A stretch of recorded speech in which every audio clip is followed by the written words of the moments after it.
평신교회에 나와 예배하는 여러분 모두에게 하나님의 크신 은혜와 평강이 함께하기를 축원합니다. 우리 주변에 계신 분들과 먼저 인사 나누도록 하겠습니다. 오늘도 잘 오셨습니다.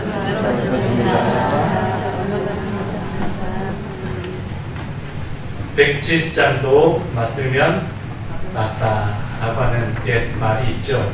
아무리 쉽고 또 가벼운 일이라 할지라도 함께 한다면 그 일이 더 쉽고 더 의미 있고 더 보람된 일이 될 수 있다라고 하는 의미를 담고 있습니다. 그런데 요즘은 그렇게 이야기하더군요. 백지장을 왜 맞들어? 맞들면 찢어지기만 할 뿐이야 라고 말합니다. 차라리 혼자 드는 게 더 편하다라고 하는 의견이 있죠. 요즘은 사회 곳곳에서 혼자 무엇인가를 하는 것들이 참 많아지고 있습니다. 그야말로 혼자의 시대입니다. 혼밥, 혼자서 밥을 먹는 것이 예전에는 참 이상한 일처럼 보여졌지만 요즘은 혼자서 밥을 먹는 것이 자연스러운 일입니다. 심지어 고깃집에서도 혼자 고기를 구워 먹을 수 있는 그런 문화, 그런 자리가 마련됩니다. 혼영, 혼자서 영화 보러 가는 사람들이 적지 않습니다. 옆에 누군가가 있으면 사람에게 신경 쓰이기 때문에 영화에 집중할 수 없다고 합니다. 혼자서 내가 보고 싶은 영화에 집중해서 볼 수 있기에 더 낫다라고 이야기합니다. 혼여, 혼자서 여행도 많이 즐깁니다. 혼자서 가는 여행, 왠지 쓸쓸하고 외로워 보이지만 다니는 사람들의 이야기를 들어보면 누군가를 신경 쓸 필요 없고 내가 가고 싶은 곳으로 내가 편한 방법으로 내 마음의 여유를 찾아갈 수 있게 너무너무 좋은 시간이라고 합니다. 혼자 사는 것이 이처럼 요즘은 편리하고 또 자율적이기 때문에 너무너무 좋은 문화가 되어져 가고 있습니다. 그럼에도 불구하고 이 세상은 결코 혼자 살아가는 세상이 아닙니다. 함께 살아가야 합니다. 혼자 하다 보면 쉽게 지칠 수 있습니다. 혼자 하다 보면 효율적일 때도 있지만 그것이 더 버겁게 여겨질 때도 있습니다. 하나님께서 태초에 천지를 창조하실 때에 모든 것을 보시고는 보시기에 좋았더라, 보시기에 심히 좋았더라 라고 말씀하시며 감탄하셨죠. 그런데 하나님 보시기에 좋지 못했던 것이 하나 있습니다. 그것은 바로 아담이 혼자 있는 것이었죠. 창세기 22장 18절 말씀 함께 읽어보겠습니다. 여호와 하나님이 이르시되 사람이 혼자 사는 것이 좋지 아니하니 내가 그를 위하여 돕는 벽돌을 지으리라. 앞에 모든 내용들을 보게 되면 하나님께서 보시기에 좋았더라 라고 계속해서 말씀하시다가 좋지 않은 단 한 가지가 바로 아담이 혼자 있는 것이었습니다. 혼자 있는 것이 좋지 않았기 때문에 하나님께서는 돕는 배필을 마련해 주셨습니다. 사람은 함께 돕고 함께 살아가야 합니다. 지도자가 되기 위해서도 탁월한 지도자는 혼자서 자기 능력으로 자기 혼자 모든 일을 해내는 사람이 탁월한 지도자가 아니라 함께 일할 수 있는 사람이 더 유능한 리더입니다. 함께 일을 할 수 있는 그런 마음으로 적절한 사람을 찾아내고 적절한 사람을 세워서 그 사람과 함께 일을 할 수 있는 그런 사람이 유능한 리더입니다. 오늘 본문에서 모세는 이야기합니다. 나는 홀로 짐을 질 수가 없도다. 홀로 짐을 질 수가 없도다. 모세가 이렇게 이야기하게 된 것은 이스라엘 백성들의 수가 많아졌기 때문입니다. 이스라엘 백성들이 애굽에서 나와 광야길을 지나갈 때에 그때도 사람들이 함께 살아가는 세상이 되다 보니 이런저런 일들이 많이 발생했습니다. 서로 갈등이 생기고 분쟁이 생기고 어떤 문제가 생기게 되면 이스라엘 백성들은 모세를 찾아왔습니다. 모세를 찾아오면 모세는 양측의 이야기를 다 듣고 어떠한 상황인지를 판별하여서 옳고 그름을 정리를 해줍니다. 서로의 잘잘못을 판결하여서 이스라엘 공동체의 질서를 잡아가는 역할들을 모세가 해주었습니다.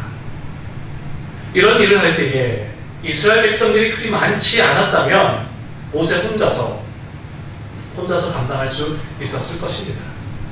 그런데 이스라엘 백성들의 숫자가 많아지다 보니 모세가 혼자서는 이스라엘 백성들의 그 모든 고충들을 들어주기가 버거웠습니다. 하나님께서 이스라엘 백성들에게 은혜를 주셔서 오늘 본문 10절 말씀을 보게 되면 너희 하나님 여호와께서 너희를 번성하게 하셨으므로 너희가 오늘 하늘의 별과 같이 많아졌거늘 이라고 말씀하고 있죠. 이스라엘 백성들이 애굽에서 400년 이상 종살이를 하고 광야로 나왔습니다. 이스라엘 백성들이 애굽에서 종으로 있었던 것은 무엇 때문입니까? 그들이 힘이 없어서 그랬습니까? 정치적, 경제적, 군사적으로 너무 약해서 어쩔 수 없이 나라의 주권을 빼앗기고 그렇게 힘든 시간을 보냈을까요? 그렇지 않습니다. 이스라엘 백성들이 400년 동안 애굽의 종으로 있었던 것은 하나님의 섭리, 하나님의 계획 속에서 그 모든 일들이 진행되었습니다. 하나님께서는 이미 오래전 아브라함에게 말씀하셨습니다. 너의 자손들이 이방에서 객이 되어 종으로 섬길 것이다. 창세기 5장 13절 말씀입니다. 함께 읽겠습니다. 여호와께서 아브라함에게 이르시되 너는 반드시 알라 내 자손이 이방에서 객이 되어 그들을 섬기겠고 그들은 400년 동안 내 자손을 괴롭히리니. 이미 오래전에 하나님께서 아브라함에게 하셨던 말씀입니다. 이방에서 객이 되어 그들을 400년 동안 섬길 것이다. 그런데 이 약속을 보게 되면 너무 처절합니다. 하나님의 백성들이 왜 이방에서 객이 되고 종이 되어야 하는가? 하나님의 백성이 왜 그렇게 억압 가운데 오랜 시간을 보내어야만 하는가? 이것이 어찌 하나님의 약속이라 할 수 있는가? 하나님께서 이스라엘 백성들을 고생시키기 위해 그렇게 하시는 것일까? 그러나 그렇지 않습니다. 15장 14절 말씀 이어지는 부분을 보게 되면 함께 읽어보겠습니다. 그들이 섬기는 나라를 내가 징벌할지며 그 후에 내 자손이 큰 재물을 이끌고 나오리라. 그를 이끌고 밖으로 나가 이르시되 하늘으로 목별을 셀 수 있나 보라. 또 그에게 이르시되 내 자손이 여기와 같으리라. 하나님께서는 아브라함에게 너의 자손들이 이방에서 객이 되고 종이 되어서 400년 동안 종살이를 할 것이다 말씀하셨습니다. 그런데 그 목적은 이스라엘 백성들에게 아브라함 자손들에게 고생시키기 위함이 아니라 하나님께서 큰 복과 은혜를 주기 위함이었습니다. 14절 말씀을 보게 되면 그들을 섬기는 그 나라 애굽을 가리키죠. 하나님께서 친히 징벌할 것이며 내 자손들이 그곳에서 나올 때에 큰 재물을 이끌고 나올 것이다. 하나님께서 물질적인 복을 약속해 주셨습니다. 그런데 그것이 전부가 아니었습니다. 아브라함에게 하늘을 바라보라. 하늘의 별과 같이 셀 수 없을 정도로 너의 자손이 이와 같이 많아질 것이다 말씀하셨습니다. 오늘 본문을 보면 하나님께서 아브라함에게 하신 이 약속이 성취되었음을 볼 수 있습니다. 신명기 1장 10절 말씀 히브리어 처음 시작하는 부분을 보게 되면 레에라고 하는 표현이 들어가 있습니다. 레에라고 하는 표현은 보라라고 하는 말인데 우리말 성경에는 그 번역이 빠져 있습니다. 보라, 여호와께서 하나님께서 너희를 번성하게 하셨으므로 너희가 오늘날과 같이 하늘의 별처럼 너희가 많아졌다 라고 하신 말씀이죠. 보라 라고 하는 말씀은 요즘 말로 빼박이라고 하죠. 빼도 박도 못할 정도로 확실한 증거를 의미합니다. 너희의 수가 지금 하늘의 별과 같이 이렇게 많아진 것은 하나님께서 너희에게 주신 은혜임을 너희가 두 눈으로 보라라고 하신 말씀입니다. 창세기 15장에서 하나님께서 하신 이 말씀은 결국 하나님의 언약의 성취였음을 분명히 보여주고 있습니다. 하나님께서 아브라함에게 하셨던 그 말씀 그대로 지금 신명기에 이르러서 그 말씀이 그대로 성취된 것을 보여주고 있습니다. 이스라엘 백성들이 애굽에 들어갈 때의 숫자는 이스라엘 백성들이 애굽에 들어갈 때는 75명이 들어갔습니다. 야곱의 후손들, 야곱의 아들들이 75명이 애굽으로 들어갔습니다. 그리고 400년이 지나서 이 75명이 나올 때는 몇 명이 되었을까요? 최소 200만 명으로 추정합니다. 왜냐하면 남자의 숫자, 가장의 숫자만 따졌을 때 60만 명이 넘었습니다. 그러했으니 최소한 4인 가족으로 계산해 본다면 240만에서 300만 그 이상으로 추정합니다. 200만 이상 300만으로 급성장한 그 인구 400년 만에 무려 인구가 몇 배가 성장했을까요? 4만 배. 4만 배가 성장했습니다. 400년 만에 이렇게 성장하기 위해서는 인구가 30년마다 2배가 되어야 한다고 합니다. 400년 만에 75명이 400만 명이 되기 위해서는 30년마다 인구가 2배씩 되어야 한다고 하는데 별로 감이 안 오시죠? 그래서 제가 또 찾아보고 계산해보니 75명이 400년이 지났을 때 300만 이상이 되기 위해서는 한 집에 아이를 몇 명씩 낳아야 될까요? 최소 10명에서 12명씩 최소 10명에서 12명씩 집집마다 계속해서 그렇게 낳아야지 가능한 숫자입니다. 한 집만 12명 낳아서는 안 되고요. 한 세대만 낳아서는 안 되고요. 한 명이 12명을 낳고 그 12명이 또다시 12명을 낳고 12명을 낳고 계속해서 이렇게 아이를 낳아야지 가능한 숫자입니다. 그러니 그 당시에 애굽에서 종살이를 하고 있던 히브리인들 집에 가보면 어떻겠습니까? 아이들이 그냥 버글버글합니다. 이 집에도 버글버글, 저 집에 가도 버글. 엄마 아빠는 힘들게 일을 하러 나가 있는 동안 아이들은 그냥 그곳에서 또 물어물어 먹고 자고 자라고 그렇게 하고 있습니다. 그 당시에 애굽의 바로가 이 모습을 보고 깜짝 놀랐습니다. 깜짝 놀랄 정도가 아니라 너무 두려웠습니다. 어떻게 이렇게 히브리인들은 아이를 잘 낳는가? 그래서 아이를 못 낳도록 더 힘든 일을 많이 시킵니다. 아이를 못 낳기 위해서 힘든 일을 낮에도 시키고 밤에도 시키고 그런데도 그렇지 않습니다. 계속해서 히브리인들 가정에는 많은 아이들이 태어납니다. 그래서 바로는 어떻게 합니까? 아이를 죽이라고 하는 학살 명령까지 내립니다. 두려웠던 것입니다. 훗날 바로의 이 두려움은 현실이 되게 되죠. 왜냐하면 이렇게 자란 아이들이 20년만 지나게 되면 힘을 가지게 될 것이고 또 이 히브리인들을 보면 다 똑똑합니다. 부모님으로부터 신앙 양육을 잘 받고 자랐기에 똑똑합니다.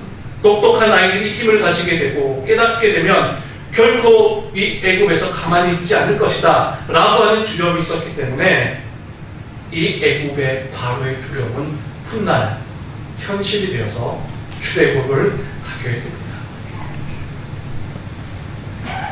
이스라엘 백성들은 애굽에 있는 동안 너무나 큰 고통과 어려움의 시간 400년을 보내었습니다. 그렇지만 하나님께서는 그들을 돌보아 주시고 그들에게 특별한 은혜를 허락해 주셨습니다.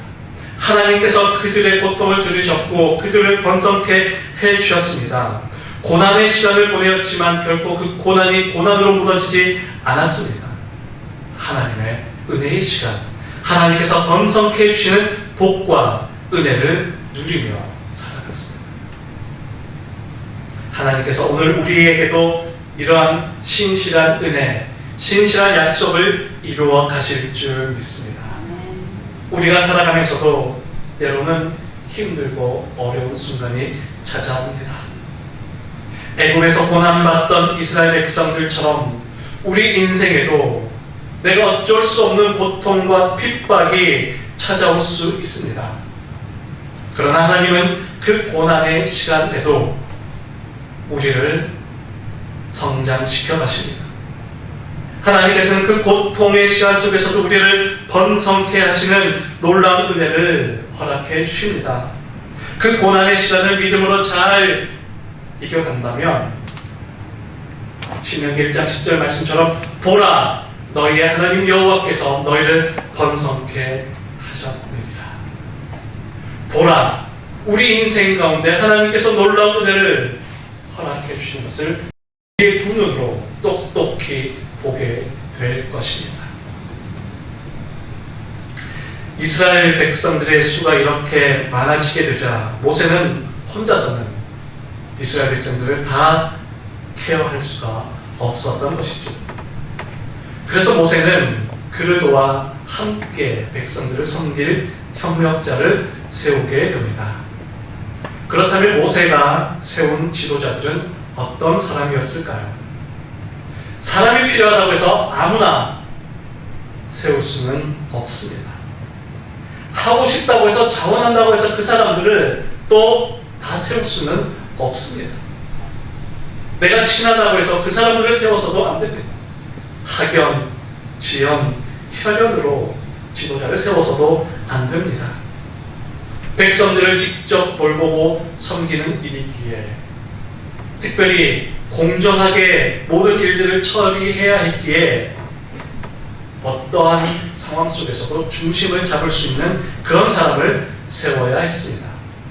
어떤 사람을 세워야 했는가? 그 기준이 오늘 본문 13절에 나와 있습니다. 함께 읽겠습니다. 너희의 각 지파에서 지혜와 지식이 있는 인정받는 자들을 택하라. 내가 그들을 세워 너희 수령을 삼으리라. 첫째는 지혜 있는 사람입니다. 지혜는 바로 하나님의 마음을 아는 사람이죠. 하나님의 말씀을 들을 수 있는 사람입니다. 하나님의 뜻과 계획을 깨닫고 하나님의 말씀으로 세상을 바라볼 수 있는 그런 사람, 하나님의 말씀으로 사람을 잘 다스릴 수 있는 그런 사람을 지도자로 세워야 했습니다. 둘째는 지식 있는 사람입니다.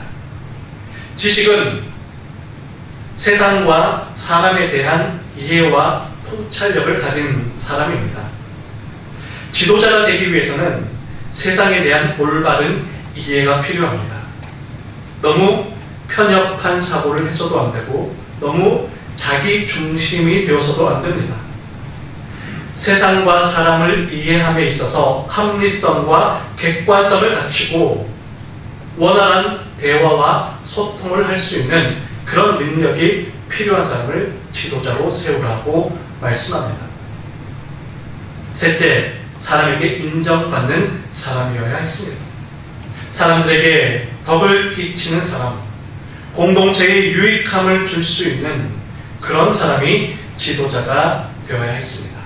이렇게 지혜와 지식, 인정받는 사람을 모세는 지도자로 세워서 1000부장, 100부장, 50부장과 10부장, 그리고 조장으로 나누어 세우게 되었습니다. 신명기 1장 13절에 나와 있는 이 기준이 오늘 우리 믿음의 사람의 기준이 되어야 할 것입니다. 오늘 우리도 이러한 덕목을 잘 갖추고 이 세상 속에서 하나님의 마음으로 살아갈 수 있어야 합니다.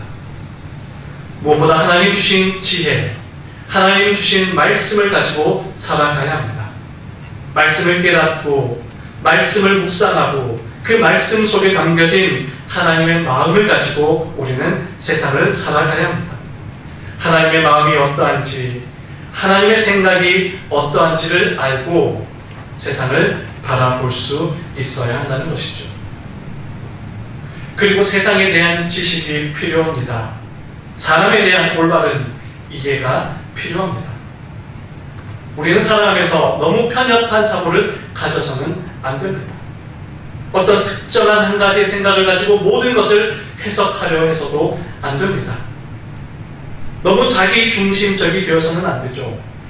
나에게 이익되는 것만을 생각하고 어떻게 하면 나에게 유익할 것인가, 나를 위한 자기 중심적인 생각이 아니라 타인을 위해 이타적인 생각을 할 수 있어야 합니다.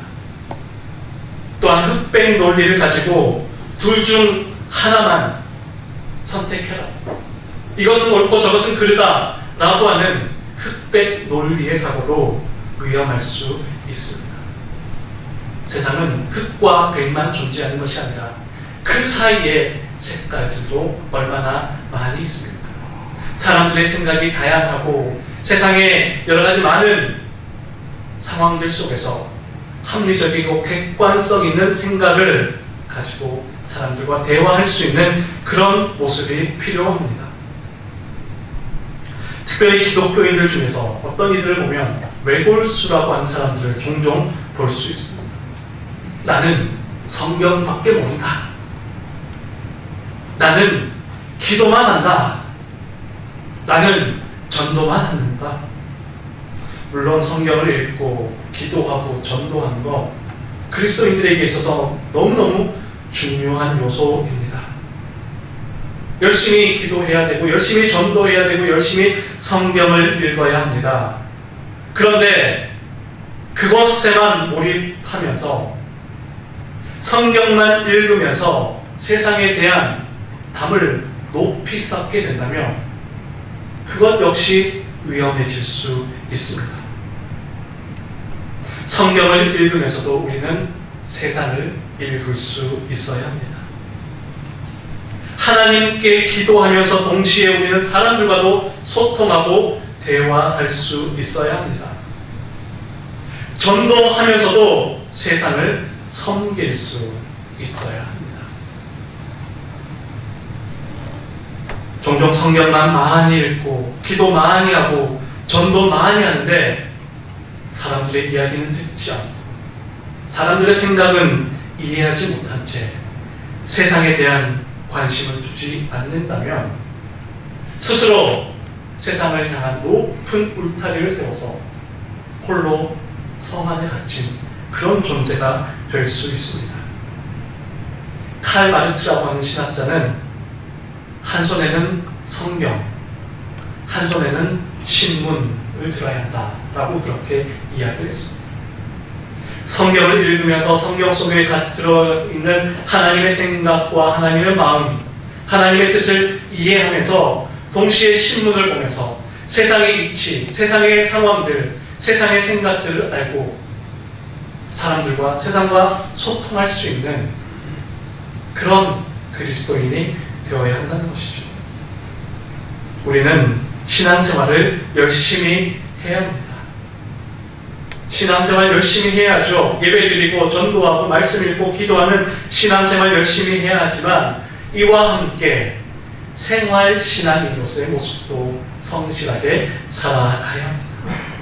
생활신앙인이라고 하는 것은 우리가 처해 있는 삶의 자리에서, 우리의 가정에서, 직장에서, 학생들은 공부하는 그 학업의 자리에서 우리에게 맡겨진 그 모든 일들을 최선을 다해 감당하며 그 주변에 있는 세상 사람들과 아름다운 관계, 원만한 관계를 이루어 갈 때에 우리는 그 속에서도 인정받는 그런 삶을 살아갈 수 있어야 합니다.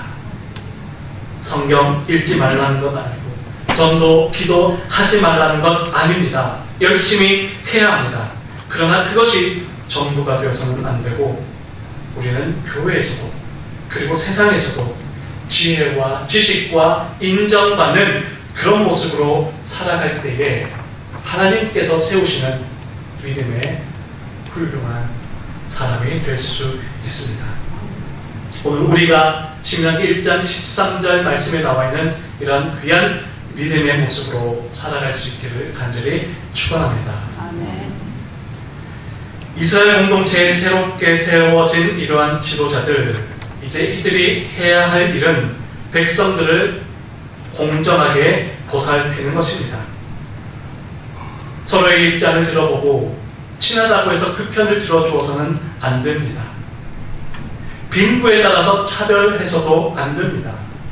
돈이 있다고 해서 그 사람 편을 들어주고 가난한 사람이라고 해서 그를 무시해서는 안 됩니다.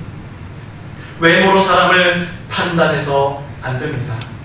타국인이라고 해서, 외국인이라고 해서, 이방인이라고 해서 그를 차별해서도 안 됩니다. 하나님께서 세우신 이스라엘 공동체는 사랑과 공의가 가득한 그런 하나님의 공동체입니다. 사랑과 공의는 별개의 것이 아니라 함께하는 것입니다. 하나님의 사랑이 모든 사람들에게 함께 흘러갈 수 있도록 하는 것이 바로 공의입니다. 그런데 그 당시 많은 이방 민족들을 보게 되면 판결을 굳게 했습니다. 자기에게 유리한 쪽으로 판결을 하고 자기 친한 사람들의 편을 들어주었습니다. 그리고 다른 도량형을 쓰기도 했습니다. 성경에 보면 나와 있는데요. 두 가지 기준을 가지고 측정을 합니다. 물건을 팔 때는 가벼운 추를 올려서 조금만 주려 하였고, 물건을 살 때는 무거운 추를 가지고 조금이라도 더 많이 가져오려고 했던 이중 도량형을 쓰기도 하였습니다. 이방인과 외국인에 대한 차별도 다른 이방 나라들에게는 많이 있었습니다. 하나님께서는 이런 모든 차별과 불공정을 없애고 모두가 동일하게 하나님의 사랑과 공의를 누릴 수 있도록 그렇게 하셨던 것입니다. 오늘 우리가 살아가는 세상 속에서 우리는 그와 같은 모습으로 살아가야 할 것입니다.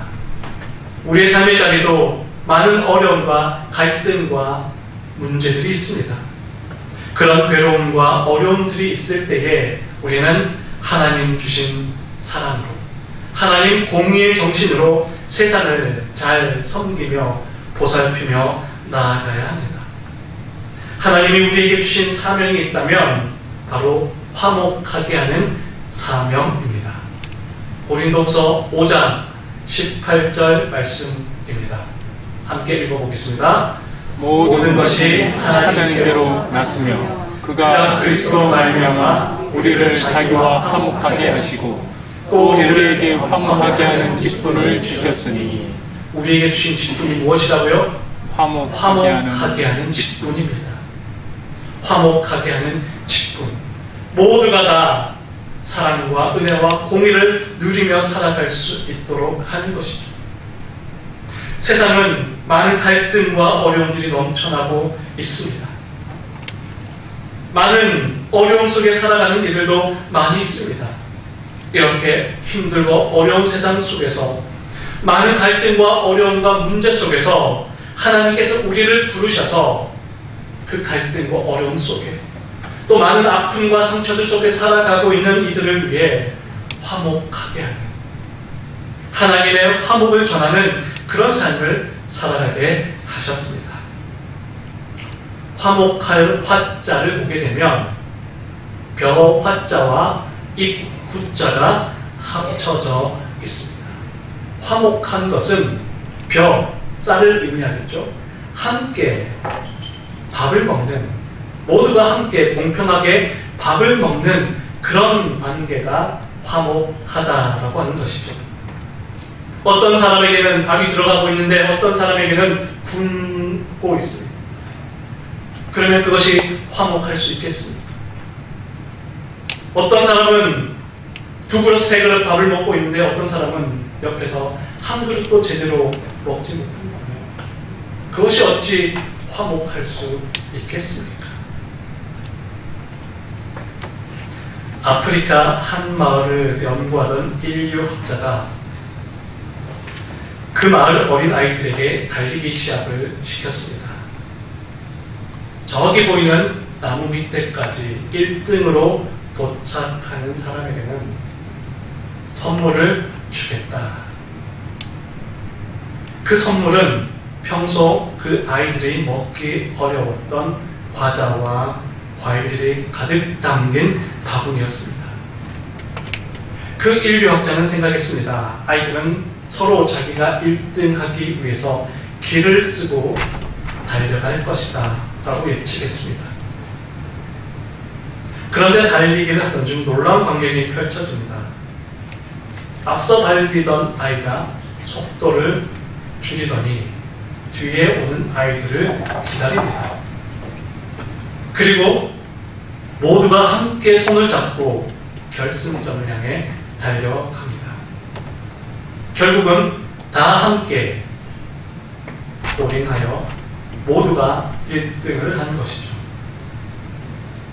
그래서 그 인류학자는 앞서 달리다가 멈추어선 그 아이에게 물었습니다. 왜 혼자 1등으로 달리지 않고 기다리다가 다 같이 들어왔느냐? 그러자 아이들은 한 목소리로 외칩니다. 우분트, 우분트. 나 혼자서 과자를 다 가진다면 다른 친구들은 슬퍼할 텐데 그것이 어떻게 행복할 수 있습니까? 나 혼자 1등으로 달려가서 과자를 다 먹는다고 어떻게 그것이 행복할 수 있습니까? 라고 말하며 우분투라고 외쳤습니다.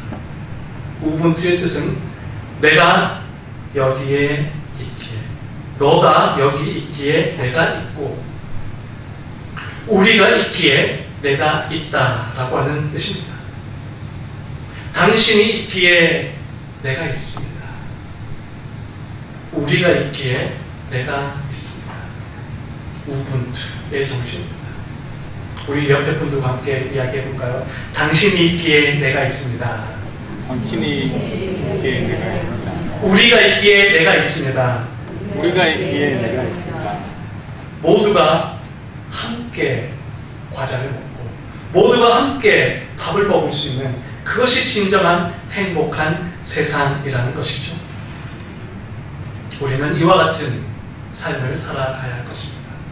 나 혼자 능력이 있고 나 혼자 뛰어나다고 해서 내 능력으로 내 마음으로 이 세상을 살아가는 것이 아니라 함께 살아갈 수 있는 세상을 위해 노력해야 합니다.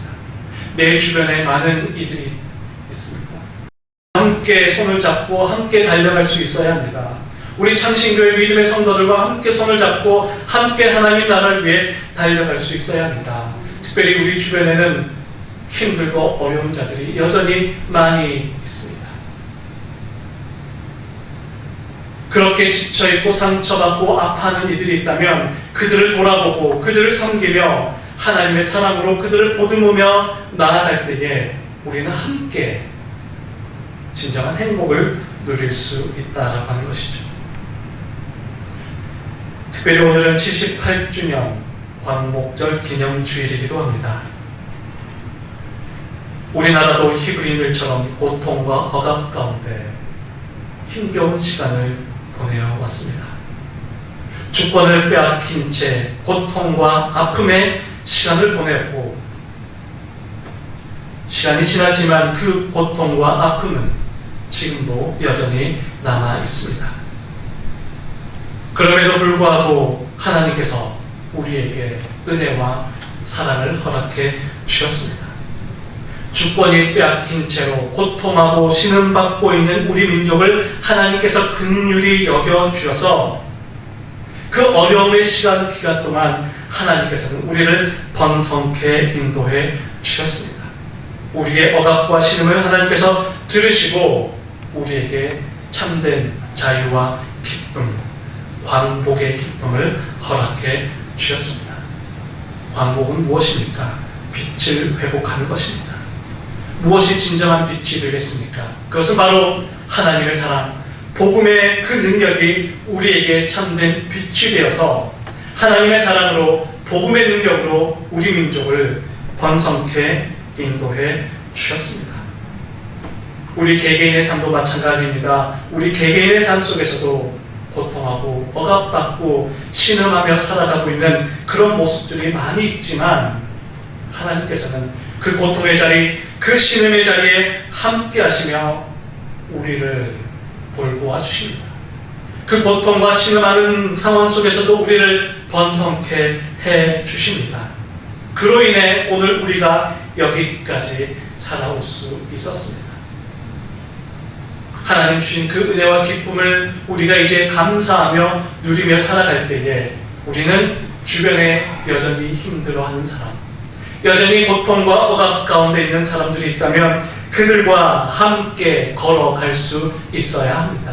이 세상은 혼자 살아가는 세상이 아니라 하나님께서 우리에게 원하시는 삶은 혼자 살아가는 삶이 아니라 함께 살아가는, 아담이 혼자 있는 것을 하나님께서 보기 좋지 않게 여기셨던 것처럼 우리 그리스도인의 삶이 혼자 있는 삶이 아니라 주변에 있는 사람들과 함께 우분투의 정신을 가지고 함께 그렇게 살아갈 수 있으면 좋겠습니다. 그것을 통해 하나님께서는 여러분들을 이 자리에 세우셨습니다. 그것을 위해 하나님께서 여러분들에게 신명기 1장 13절에 나오는 지혜와 지식을 주셨고 사람들에게 인정받는 그런 아름다운 믿음과 성품을 허락해 주셨습니다.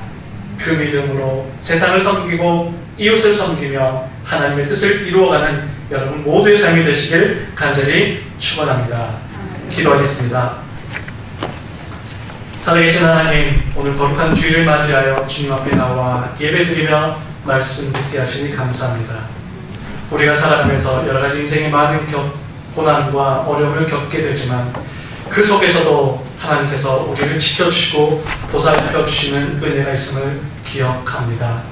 우리의 삶의 여정 가운데 하나님 주신 은혜와 기쁨을 누리며 또 내 주변의 사람들을 함께 돌아보며 함께 걸어가며 함께 하나님 나라를 위해 살아갈 수 있는 귀한 은혜를 허락하여 주시옵소서. 예수님 거룩하신 이름으로 기도하옵나이다. 아멘. 찬송 320장 함께 부르시겠습니다.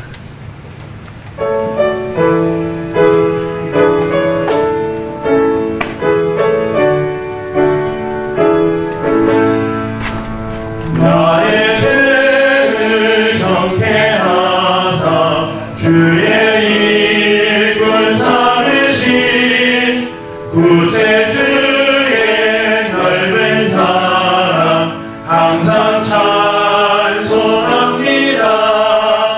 나를 일꾼 삼으신 주 크신 능력 주시고 언제든지 주 뜻대로 사용하여 주소서. 내게 부어주시려고 은혜에 위하신 주 주의 은혜 채워주사 능력 있게 하소서. 나를 일꾼 삼으신 주 크신 능력 주시고 언제든지 주 뜻대로 사용하여 주소서. 죄의 짐을 풀어주신 주의 능력 그도다. 나를 피로 사신 예수 내 맘속에 오소서. 나를 일꾼 삼으신 주 크신 능력 주시고 언제든지 주 뜻대로 사용하여 주소서. 주여 내게 성령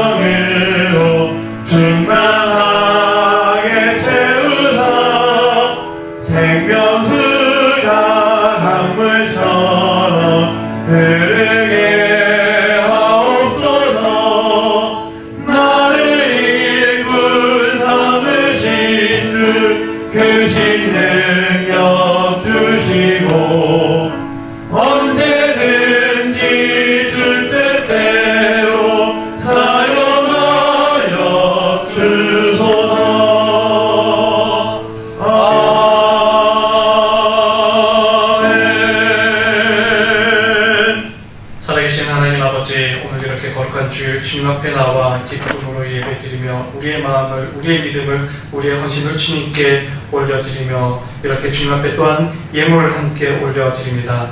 하나님께서 우리의 마음을 받으시고 이 예물을 받으시어 이 예물이 쓰여지는 그곳에 하나님의 나라가 함께 임할 수 있도록 복내려 주시옵소서. 11조, 감사헌금, 주기헌금 각 기도의 제목을 따라 그 각 항목에 따라 주님 앞에 드리오니 하나님께서 이 예물을 통해 하나님 큰 영광 받아 주옵소서. 예수님 거룩하신 이름으로 기도하옵나이다. 아멘.